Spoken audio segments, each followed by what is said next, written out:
কিছুদিন আগে তো আমি আর আমার বোন একটু বিকালবেলা দিকে ঘুরতে বেরিয়েছিলাম। বোন অনেকবার রিকোয়েস্ট করছিল, ইচ্ছা করছিল না, তাও বোনের দিকে তাকিয়ে, বোনের মুখের দিকে তাকিয়ে গিয়েছিলাম। কি করব, ছোট বোন হয়। চলো, সেই দিন আমরা গেছিলাম আমার মামার বাড়ির ওখানে একটা ক্যাফে আছে, ওয়ান স্কাই ক্যাফে। ক্যাফেটা কিন্তু ভীষণ সুন্দর, আমি গেলেই ওখানে একবার হলেও যাই।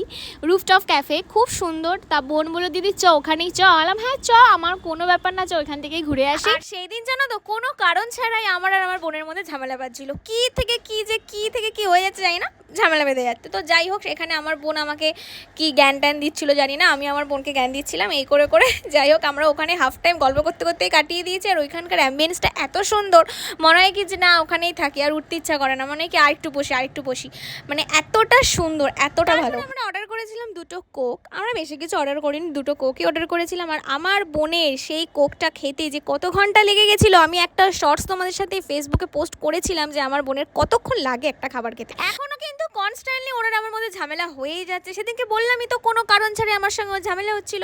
ঝামেলার একটা কারণ আছে, সেটা হচ্ছে আমি ওকে অনেক ভালো ভালো ফটো তুলে দিই, ও যেখান থেকে বলে যেরমভাবে বলে আমি ফটো তুলে দিই, কিন্তু আমি যেই বলি যে বোন আমাকে এখানে একটু তুলে দে, ব্যাস, নয় আমি ওদিক তাকিয়ে থাকি, নয় ফ্রেম ব্যাকা হয়, নয় কিছু হয়, ব্যাস। সেদিনকে এইখান থেকে কিন্তু আমাদের ঝামেলাটা শুরু হয়েছিল, ব্যাস। তারপর আর এক ফোঁটা থামিনি, কনস্ট্যান্ট রাস্তা দিয়ে আমরা ঝামেলা করতে করতেই বেরিয়ে এসেছি।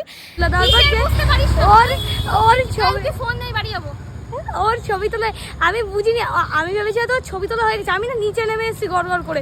কিন্তু আমি যখন যেটা বলে আমি কিন্তু তুলে দেওয়ার চেষ্টা করি। আমি যে ফটোগুলো তুলে এরকম ব্যাকা হয়, নয় আমি চোখ বুজে আছি, নয় আমি ঘুমোচ্ছি, নয় আমি এরকম তাকিয়ে আছি কোথাও, এরকম ধরনের ফটো তোলে। আচ্ছা সরি, মাফ কর দে যমুনা, मैंने तुझे पगली कहा। তারপরে আমরা ঝগড়া করতে করতে ওয়াও মোমোতে ঢুকি। আমি বোনকে জিজ্ঞেস করলাম কি রে বল কি খাবি এবার, ও বলে ওয়াও মোমোতে চ দিদি। আর একেই বলে দিদি। ঝগড়া করতে করতে আমি সব ভুলেও গেছি আবার যে ওর সঙ্গে আমার ঝগড়া ছিল। ভেতরে গিয়েই দেখি ভেতরটা একদম ফাঁকা ছিল। তা আমি বললাম যে চ বোন একটা ফানি ভিডিও শ্যুট করি। তা বোন বলে হ্যাঁ চ।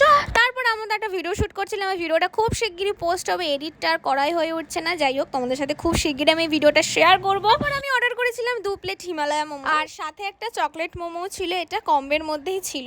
তো আমি তো এই first time chocolate momo try করলাম, আগে কোনোদিনও ট্রাই করিনি। আমার মোটামুটি লেগেছে, খারাপ লাগেনি। ভেতরে স্টাফিংটাও ছিল চকলেটের, আর বাইরে তো ভর্তি ভর্তি চকলেট ছিল। আর চকলেট খেলেই আমার মুখে লাগবে। আর আমি না চকলেট খেতে খুব ভালোবাসি, এনি চকলেট যে কোনো ভীষণ ভালোবাসি। তো সেই কারণেই আমি চকলেট মোমোটা আরও বেশি ট্রাই করলাম যে না দেখি তো কেমন লাগে ফার্স্ট টাইম। মোটামুটি ভালো লেগেছে বলবো, বেশ ভালোই খেতে মোমোটা, খুব ভালো লাগছে।